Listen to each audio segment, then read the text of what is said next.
Assalamualaikum warahmatullahi wabarakatuh. Selamat berjumpa kembali di kelas Overpressure in Sedimentary Basins. Jadi sekarang kita sudah masuk ke minggu ke-9 ya.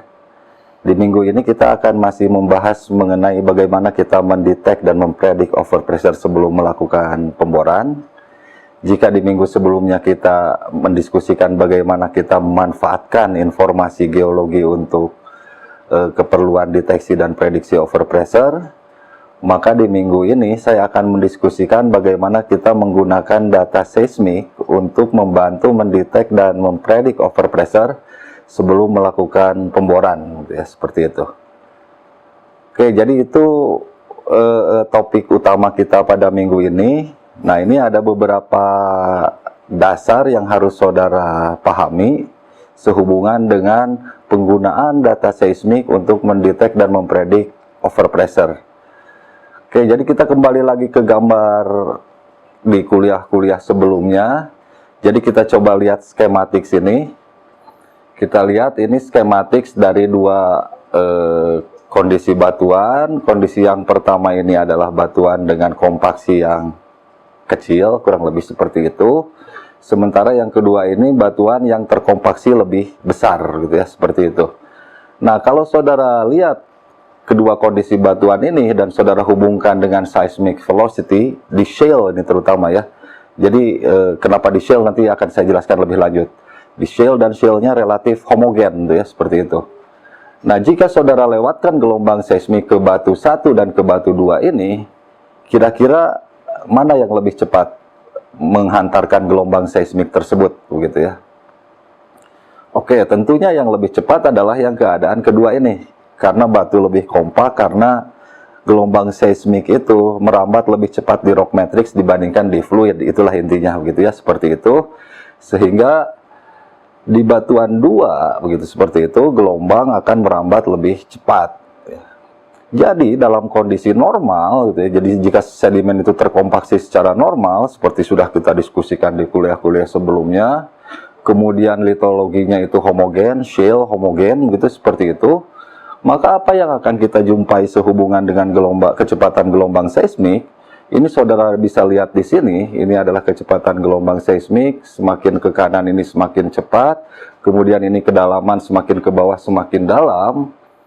Normally, dalam keadaan normal, gitu seperti itu, semakin ke bawah batuan itu semakin terkompaksi tentunya ya, sehingga kecepatan gelombang seismik semakin ke bawah akan semakin cepat. Jadi saudara bisa lihat ini garis yang biru putus-putus ini menunjukkan tren dari kecepatan gelombang seismik terhadap kedalaman untuk sedimen yang terkompaksi secara normal. Ya, seperti itu. Dan akan kita lihat ini di kanannya, di grafik yang kanan, kita all the way down, kita akan punya tekanan yang hidrostatik, gitu ya, seperti itu. Jadi itu basisnya itu dulu yang utama, gitu ya. Semakin ke bawah, kecepatan gelombang seismik akan semakin cepat jika batu itu terkompaksi secara normal pada litologi yang homogen, gitu ya, seperti itu. Nah, bagaimana jika kita mempunyai overpressure? Misalnya ini contoh yang kita diskusikan di kuliah-kuliah sebelumnya. Ini batu pada keadaan 1 yang tadi itu, kita benamkan lebih dalam. Kita benamkan lebih dalam artinya apa? Kita tambah overburden-nya dari 3, kita tambah 3 lagi jadi 6, misalnya seperti itu. Kemudian air tidak kita biarkan keluar, artinya batu itu tidak bisa menjadi kompak, begitu seperti itu. Sehingga penambahan overburden ini akan di-convert ke dalam penambahan pore pressure menjadi overpressure. Nah, kalau saudara lihat nih keadaan 1 dan keadaan 2 yang ini, begitu seperti ini, gitu ya. Nah, ini maka semakin ke dalam, kalau yang tadi itu kecepatan seismik itu akan semakin cepat jika batu itu terkompaksi secara normal, maka untuk kasus yang ini, gitu ya, untuk kasus yang ini, kecepatan gelombang seismik tidak akan bertambah, gitu ya, jika kita punya lapisan yang overpressure, begitu seperti itu. Ini saya rasa cukup jelas ya, karena ini batu tidak bisa kompak, begitu seperti itu. Jadi kalau kita lihat dalam trend velocity terhadap kedalaman, gitu ya, pada section kita yang normal, maka velocity akan bertambah seiring dengan kedalaman bertambah.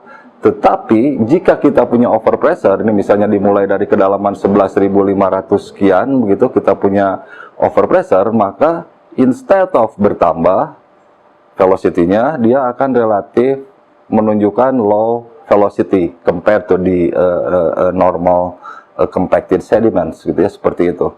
Nah, jadi pada prinsipnya pencarian kita akan overpressure dari seismic velocity, begitu, seperti itu, adalah pencarian kita akan low velocity zone, ya, seperti itu. Ingat, saya tekankan ini berkali-kali, jika kita bekerja pada litologi shale yang homogen.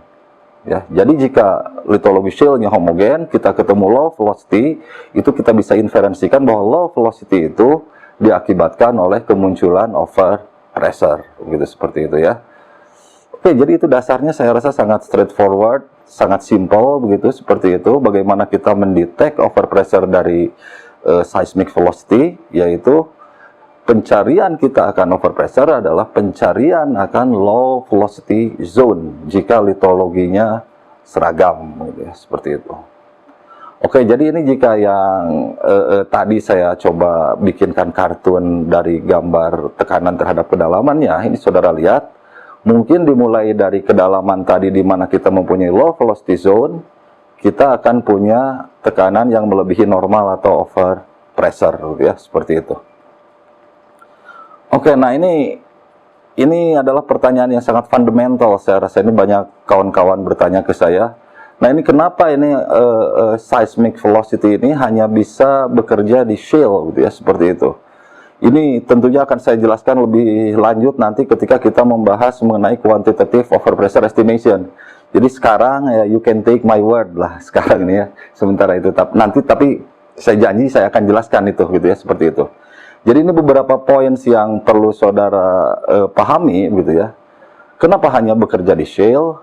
Pertama, jika kita punya batuan karbonat, begitu, atau sandstone sama saja, gitu ya.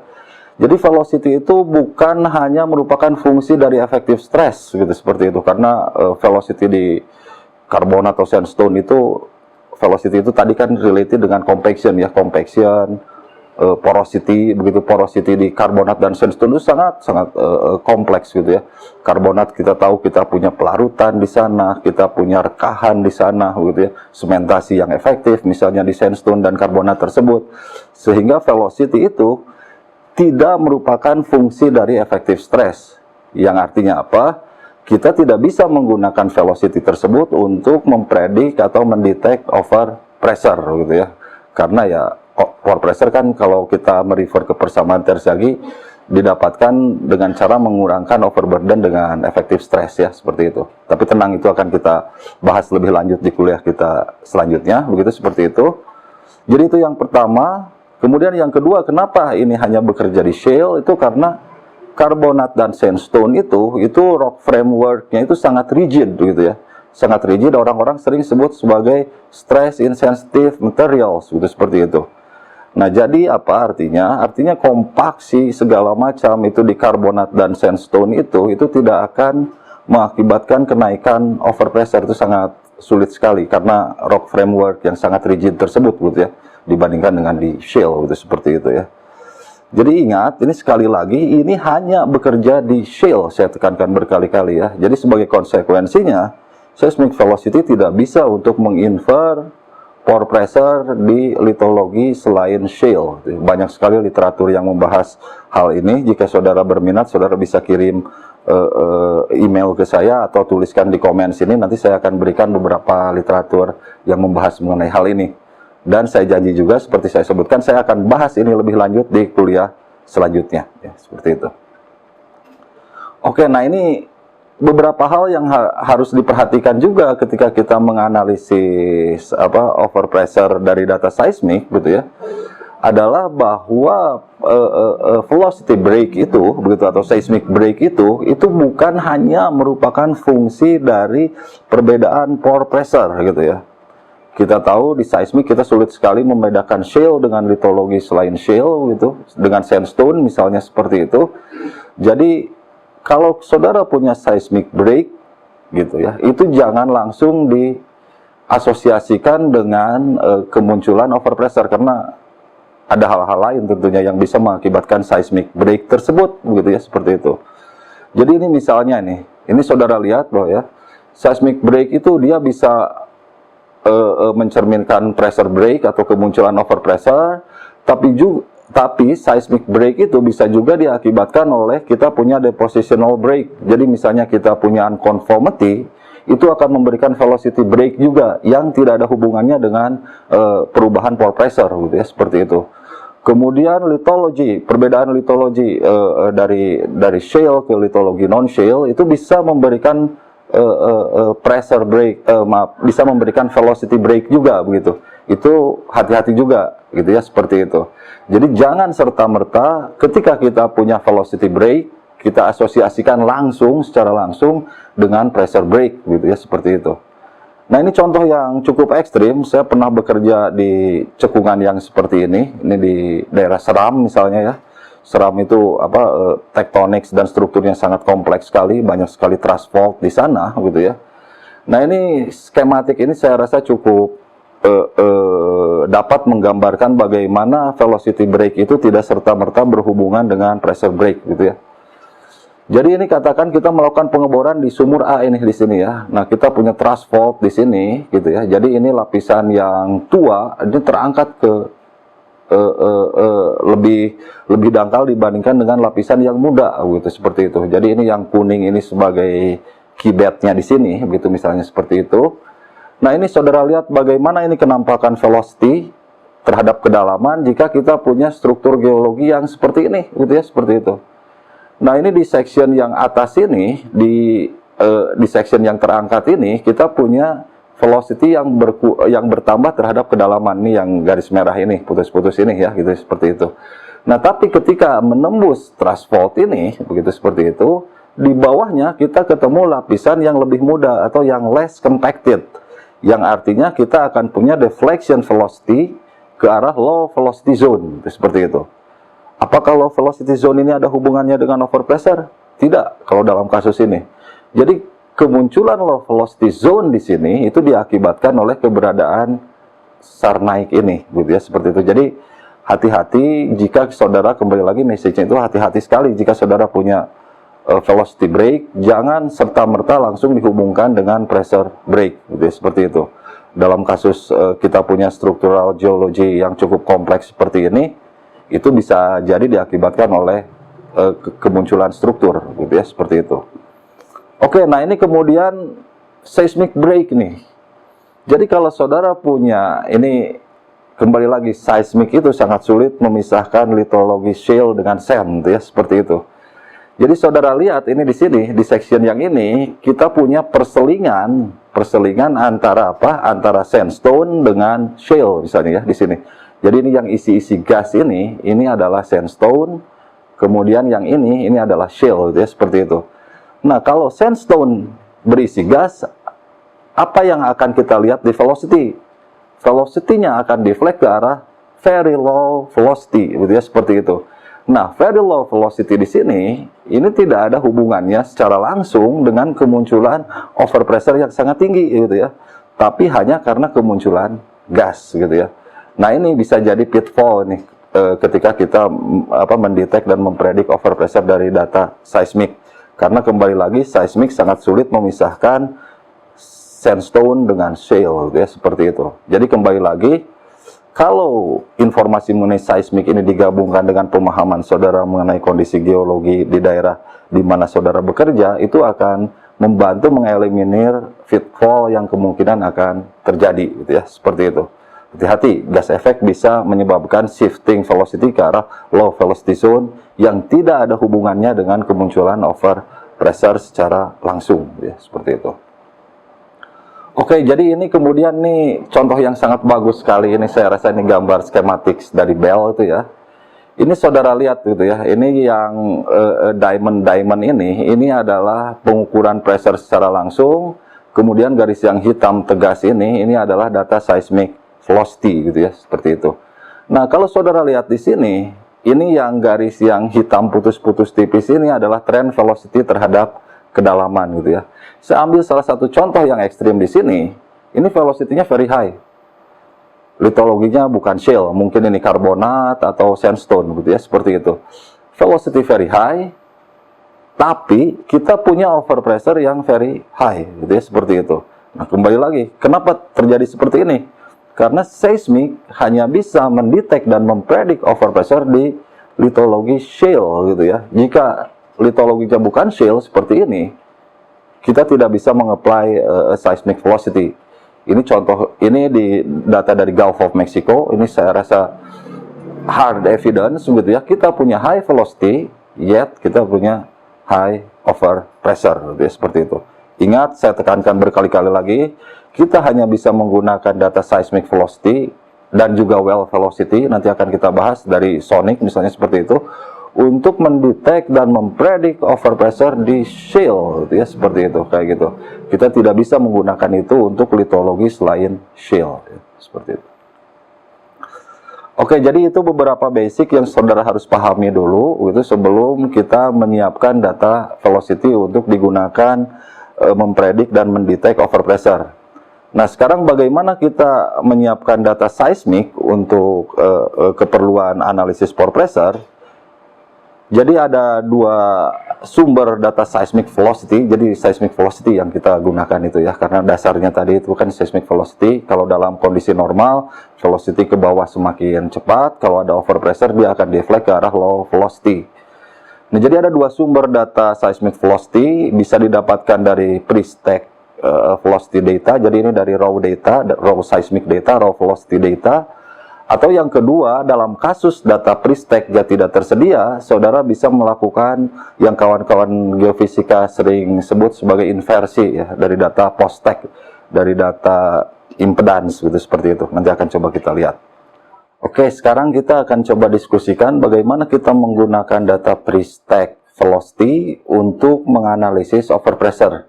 Jadi ini yang saya tuliskan di sini, ini adalah beberapa step yang harus saudara lakukan terlebih dahulu sebelum saudara menggunakan pre-stack velocity data untuk mendetek dan mempredik overpressure, ya, seperti itu.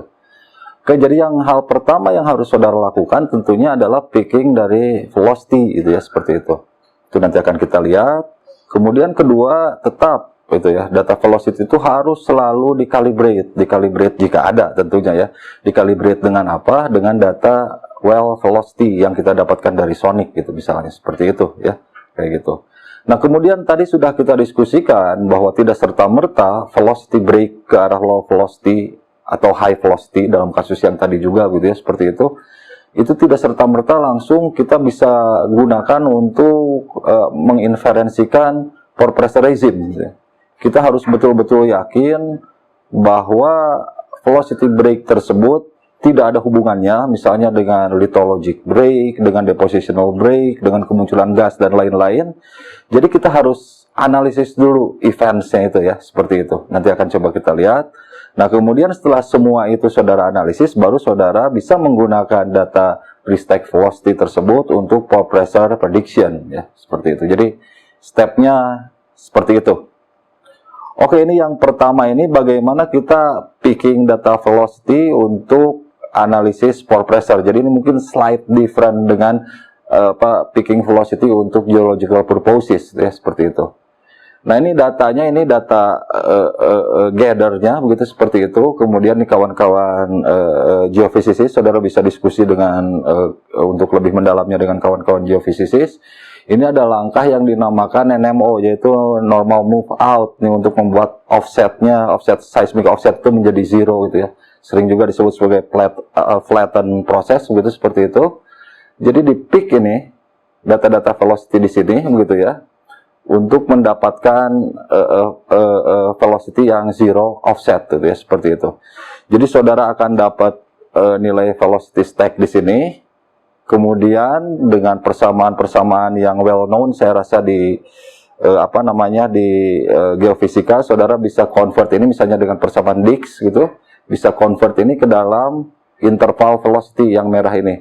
Jadi interval velocity itu adalah velocity di masing-masing lapisan gitu ya, seperti itu. Nah, untuk kasus yang seperti ini gitu, ini datanya reasonably good, kemudian quite straightforward gitu ya. Jadi enak, pickingnya itu nggak ada masalah gitu, seperti itu ya. Nah, tapi sering sekali kita tidak menemukan data yang seideal itu, gitu ya, seperti itu. Jadi yang satu ini relatif ideal, yang dua sudah mulai ini, di bawahnya ini sudah mulai agak sulit kita picking velocity. Nah, apalagi kalau kondisi yang nomor 3 ini saudara lihat, ini kawan-kawan geophysics ini sering sebut sebagai multiple effect di sini ya. Jadi ada beberapa peak yang ada beberapa puncak yang membuat kita bingung, kita harus picking velocity di mana, gitu ya, seperti itu. Nah, untuk kasus yang seperti ini geologis dan geofisikis, geologisnya pore pressure analysis, ini harus duduk bareng nih, duduk bareng untuk memutuskan poin mana yang akan kita pick sebagai velocity, gitu, seperti itu, berdasarkan pemahaman kita mengenai kondisi geologi, gitu ya, seperti itu. Nah, ini kadang-kadang karena ini akan jadi pitfall gitu, tanpa mengetahui misalnya ada kemungkinan kemunculan overpressure dan lain-lain gitu ya. Secara tradisional picking itu selalu ke bawah itu yang menunjukkan velocity-nya semakin besar. Nah, tapi hati-hati, itu bisa jadi pitfall ya, seperti itu. Karena kalau overpressure seperti kita diskusikan tadi, itu akan membuat velocity-nya menjadi deflect ke arah low velocity gitu, seperti itu. Jadi untuk kasus yang datanya tidak terlalu bagus, kemudian ada multiple, tidak terlalu bagus, itu misalnya biasanya semakin ke dalam itu seismic quality itu semakin poor gitu ya, seperti itu. Nah, dalam kasus itu geologis, pore pressure analysis dan geofisisisnya harus duduk bareng untuk mendiskusikan hal tersebut ya, seperti itu. Nah, ini contoh yang cukup bagus, saya rasa ini kartun gitu ya, seperti itu. Untuk kasus data seismik yang tidak terlalu bagus, misalnya seperti itu. Nah, ini dilihat, ini poin A dan poin D ini gitu ya. Itu seperti itu. Tanpa pemahaman kita mengenai pore pressure, misalnya seperti itu, kemungkinan kemunculan overpressure, untuk data yang tidak terlalu bagus, kita pick misalnya mengikuti tren yang sebelumnya, yaitu semakin ke bawah, velocity-nya semakin tinggi, begitu, seperti itu. Nah, tapi kita tahu kalau ada overpressure ini di shale, velocity akan deflect ke arah low velocity, gitu, seperti itu ya. Nah, untuk kasus jika kita pick A, padahal sebenarnya di sini harusnya D karena kemunculan overpressure, ini akan jadi pitfall yang berakibat luar biasa ini untuk pore pressure estimation. Jika kita pick A, mungkin kita anggap itu adalah hydrostatic pressure gitu. Tapi kalau kita pick D, itu very high overpressure malahan, mungkin ya, seperti itu. Jadi kembali lagi, pahami kondisi geologi ketika saudara picking velocity untuk analisis, untuk keperluan analisis overpressure ya, seperti itu. Oke, jadi itu bagaimana kita picking velocity. Nah, selain yang sudah saya jelaskan tadi, picking velocity untuk keperluan analisis pore pressure juga perlu cukup rapat pickingnya gitu ya, karena nanti akan kita jelaskan, kita butuh yang kita sebut sebagai normal compaction trend. Nah, itu bisa kita interpolasi dan ekstrapolasi jika picking velocity kita cukup rapat. Jadi itu salah satu perbedaan mungkin antara picking velocity untuk geological purposes dan untuk pore pressure purposes. Jadi untuk pore pressure purposes, picking velocity-nya itu harus lebih rapat, ya, seperti itu. Nah, kemudian setelah kita picking velocity, kalau ada data sumur di sana, tentunya kita calibrate dengan atau kita tie dengan data sumur. Yang ini dalam kasus ini yang warna hitam ini adalah velocity dari sonic gitu ya. Jadi kita calibrate hasil analisis interval velocity kita dengan data sonic. Jadi ini misalnya contohnya, ini yang merah ini adalah data interval velocity yang ini yang sudah dikalibrate dengan data seismik, dengan data sumur, dengan data sonic, maaf. Jadi cukup rigid ininya itu, prosedurnya itu ya, sebelum kita menggunakan data seismik untuk analisis pore pressure. Oke, jadi setelah di-tie, apa yang kita lakukan seperti saya sebutkan tadi, kita analisis itu. Kalau kita punya seismic breaks itu, kita analisis itu berkaitan dengan apa? Apakah lithology different, apakah perbedaan deposition, misalnya saudara punya unconformity gitu, seperti itu. Apakah karena kemunculan struktur yang tadi sudah kita diskusikan, misalnya kita punya thrust fault, itu apakah itu? Atau karena sandstone yang mengandung gas, misalnya seperti tadi kita sebutkan, jika sandstone mengandung gas itu akan deflect ke arah low velocity tanpa ada kaitan langsung dengan pore pressure itu ya. Nah, setelah semua hal tersebut dieliminir, baru saudara bisa menganalisis apakah pressure break seismic break tersebut berkaitan dengan pressure break atau tidak, gitu ya, seperti itu. Kembali lagi, pahami kondisi geologi dan hubungannya dengan seismic events yang saudara punyai, gitu, seperti itu ya. Oke, nah setelah itu semua dilalui, hal yang terakhir tentunya jika saudara betul-betul sudah yakin data seismiknya sudah oke, event semua sudah dianalisis, saudara bisa menginferensikan misalnya dalam kasus ini, gitu ya, dalam kasus ini, velocity break di sini, oke, ini saya yakin betul-betul berhubungan dengan kemunculan over pressure, gitu ya, seperti itu. Jadi gambar ini ada hasil analisis pore pressure secara kuantitatifnya, nanti kita akan diskusikan lebih lanjut mengenai hal tersebut. Ini hasil analisis over pressure kuantitatifnya dinyatakan dalam bentuk mud weight equivalent dalam PPG, gitu ya. Jadi ini saudara lihat dari mulai kedalaman dekat-dekat ke 12 ribuan sekian, gitu ya. Ini mud weight-nya dinaikkan dengan cukup signifikan ya. Mulai 13.2, kemudian 15, kemudian 16.2 dan 17.8 di TD dari titik ini, begitu ya, seperti itu. Nah, jadi ini yang tadi saya diskusikan itu baru 1D, gitu ya. Jika saudara ingin punya 2D atau 3D velocity section yang ready digunakan untuk analisis pore pressure, gitu ya, saudara harus melakukan semua hal tersebut di semua CDP yang saudara punya, atau di sampel CDP, beberapa CDP yang saudara anggap bisa representatif untuk merekonstruksi 2D atau 3D velocity section. Jadi ya cukup time consuming saya rasa ya ini untuk mempersiapkan velocity untuk analisis pore pressure ini. Nah, tapi ini kalau dilakukan dengan proper ini cukup powerful, gitu ya, seperti itu untuk mempredik dan mendetek kemunculan over pressure ya, seperti itu. Oke, jadi tadi yang saya diskusikan itu adalah dari data pre-stack. Nah, sekarang dalam beberapa kasus data pre-stack tidak selalu tersedia. Nah, kalau hanya tersedia data post-stack, apa yang bisa kita lakukan? Ini saudara bisa diskusi dengan kawan-kawan geofisisi saudara, gitu ya. Kawan geofisisi itu biasa melakukan inversi, gitu ya. Jadi inversi dalam kasus ini intinya apa? Intinya adalah mendapatkan data velocity dari data impedance, gitu ya. Jadi kalau kita baca buku-buku geofisika, begitu, impedance itu kurang lebih interval velocity dikalikan density. Jadi basically apa yang saudara lakukan, saudara mendiskriminate density dari data impedance sehingga saudara mendapatkan data seismic interval velocity, gitu ya, seperti itu. Jika sudah dapat data seismic interval velocity-nya, apa yang saudara lakukan sama stepnya dengan yang tadi saya diskusikan untuk data pre-stack ya, seperti itu. Nah, ini contohnya kembali lagi dari Bell. Jadi Bell 2002 ini di APG Memoir yang membahas mengenai overpressure. Ini papernya cukup seminal juga, saya rasa cukup panjang sekali dan itu bagus sekali untuk kita memahami bagaimana step dalam menganalisis data seismik untuk kepentingan pore pressure analysis. Jadi saya sangat rekomendasikan saudara untuk membaca papernya Bell 2002 ini, gitu ya, seperti itu. Jadi ini kalau saudara lihat yang kita punya itu adalah data impedance ini.